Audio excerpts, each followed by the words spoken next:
So, John, the tutor wants us to write a joint report.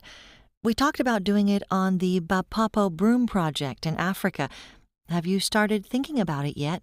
Yeah, a bit. But, Emily, I need your input, really. Okay, well, how do you think we should start the report?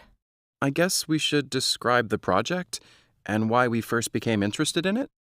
Well, it's a business project, isn't it? In the village of Bapopo, which is in Central Africa. And the idea is to make brooms, for sweeping the floor. They'd been making these brooms in Bapopo for generations on a small scale and selling them locally. Exactly. Very simple. Very obvious in some ways. Many small communities in developing countries are working on similar ideas. But the thing is, this one has done so well, hasn't it? In terms of employment and profits. That's what attracted me to it. Yeah, me too. But there's been hardly any press coverage. It's not well known at all. But that's what makes it such a good topic for our report. Something a bit different. Good point.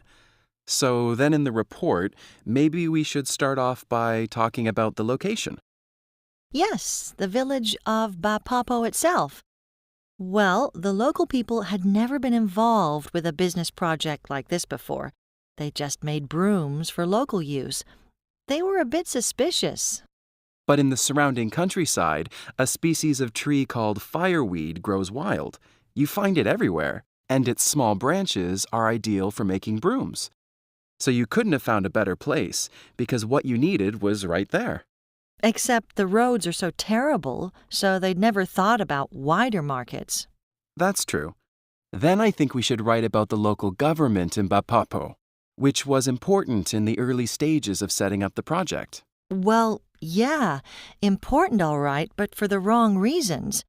Because they said they were all in favor of the broom project, but then seemed to do everything they could to stop it going ahead. How can you explain that? It doesn't make sense, does it?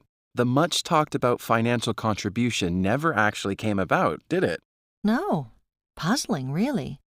But the next thing was a group of villagers took their brooms to a regional trade fair being held in the capital. That helped a lot. Because at the trade fair, they started to get some international interest. They started to get orders from countries in Asia and Europe. It showed the villagers that the demand was there, if they could only produce more brooms. Right. So on the basis of that, the villagers set up a training program in Bapapo, didn't they?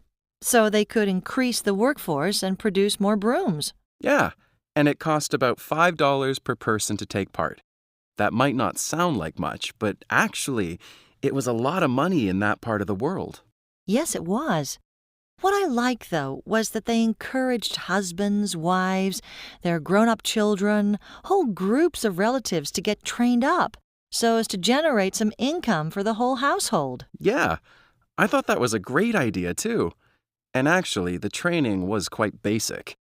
Most of the villagers already knew how to make the brooms anyway. It was more about standardizing the design.